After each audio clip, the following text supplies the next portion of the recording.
रानी बानी मजबूर हो।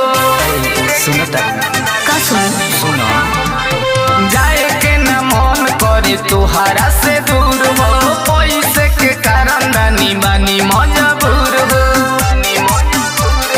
नहीं जे कमाईब तो कहाँ से खियाईब, करब याद तोहे हरदम। हेले जाबो कदी चंदन ए राजा जाता रा तू तो लंदन।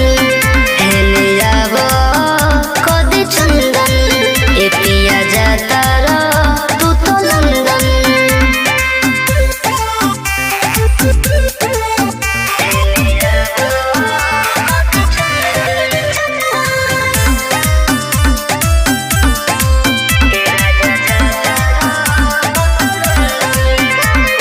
चल जइबा बहारा त कटी कैसे रतिया, याद आई कई तोहर मीठी मीठी बतिया। ए जा इहे मजबूरी धनी हम के सतावता, कथी करे कुछ अब समझे न आवता। बतिया के मानो नहीं जिद तू कर, करब फोन तोहे हरदम।